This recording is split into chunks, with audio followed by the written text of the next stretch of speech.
and welcome to the Executive Insight series in association with KPMG, where we speak to business leaders for their insights into strategy, success, and overcoming challenges.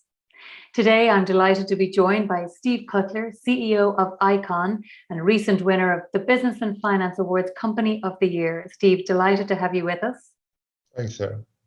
Steve, can you tell us a little bit about the key business strategies you think culminated in this nomination and ultimately a win? I think there were a couple, Sarah, that really helped us. And we made a very large acquisition last year of PRA Health Sciences, and then that doubled our size. So we're a very significant clinical development organisation now worldwide. We're number one or number two in every segment we operate in now. So I think that was one of the areas of that significant acquisition. And I think the other thing that really helped us along was our role in the COVID vaccine trial. We worked very closely with Pfizer and BioNTech in getting that vaccine to market. We had over 1,000 people working on that project. And so we played a major role. I'm very proud of the role our company played, and our employees played in getting that vaccine to market. And I think I heard this morning on the radio, it saved something like 10 to 15 million lives around the world. So we're very proud of that. That's an incredible statistic. And Steve, you spoke so well at the Business and Finance Awards. And I'm just wondering, what personal characteristics do you bring to an organization? I bring a certain pig-headedness, I suppose, a certain determination and persistence. My sporting background sort of taught me that you get knocked down plenty of times in business and in sport, and it's not when you get knocked down, it's how you get back up again and how you fight off and how you continue to work through. So I'm always a big fan of those persistence quotes, the Teddy Roosevelt quote, the man in the arena, and then Ray Kroc McDonald, nothing in the world takes the place of persistence and determination. But I have a really good team working with me. The senior leadership team at ICON has been in place for a number of years. We brought a number of people in from our PRA Health Sciences Union, and they're making major contributions as well. So it's really the team and our employees. We're 38,000 people around the world, and they all make major contributions to our success, Sarah. Right. So pick yourself up, dust yourself off, and try again, being key.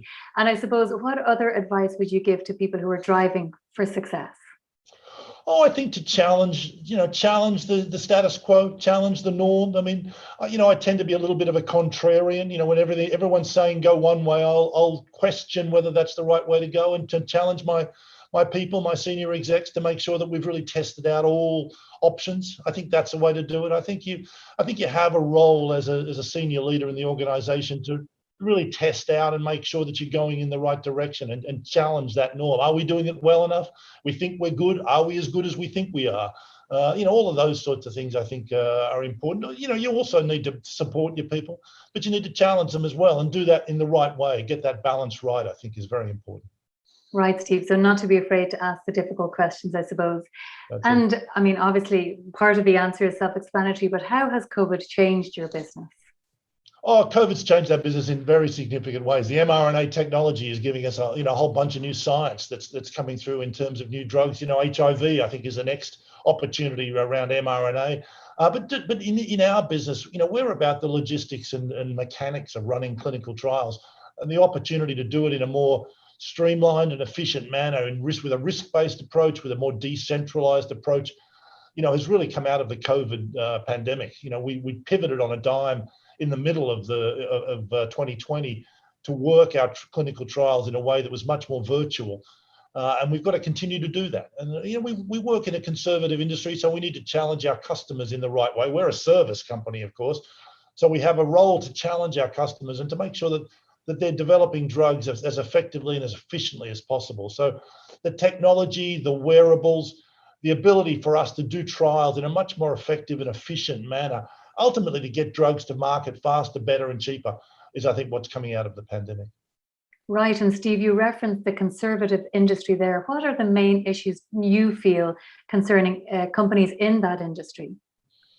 Oh, I think it's the cost of development. We traditionally, the cost of developing a drug is in the vicinity of $2 to $4 billion these days. That takes into account all of the failures, of course. And that's a huge amount of money, and the access of people around the world, more underprivileged people, lower income class people, more developing countries, I think is a big challenge for our industry. And I include the CROs in that as well. I think we've made good progress over the last couple of years in doing that, but there's much, much more to do there. So I think it's really the cost of developing drugs and the ability for us all to get to drugs to market more effectively. Of course, we have to be very cognizant of safety and efficacy. We need to make sure drugs work and are safe and don't hurt people. But there are opportunities, I think, to be more effective and to be more efficient. I think the technology, the wearables, these things we have in our pockets, everyone has in their pockets now, really give us a huge opportunity to be more efficient in that space. And I'm very optimistic going forward post-pandemic that we'll be more effective and we'll bring drugs to market more effectively, and devices, of course, more effectively, and give access to those, to much more underprivileged people over the relatively short term. So some of the key issues you see arising there, and to change tack slightly, how do you view Ireland's performance in this sector? Oh, Ireland's been very, very important in this sector. Ireland plays a major role, particularly now with Brexit.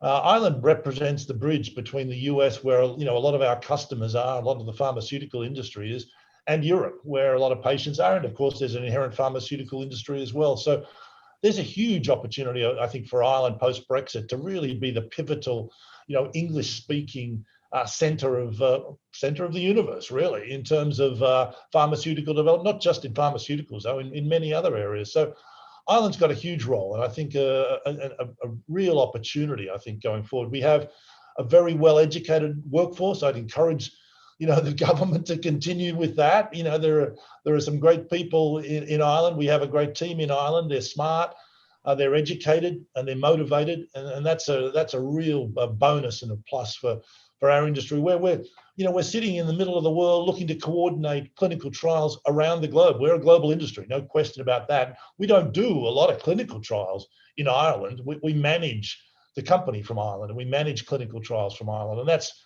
I think, really the opportunity for Ireland going forward. Right, I see, and you touched on it there. But what else can policymakers do to support the Irish sector? Could you elaborate on that a little bit? Yeah, well, the education is a very important, continuing to support strong, tertiary education, postgraduate education, I think is very, in the tech sector, in the medical and health sciences, that's very important.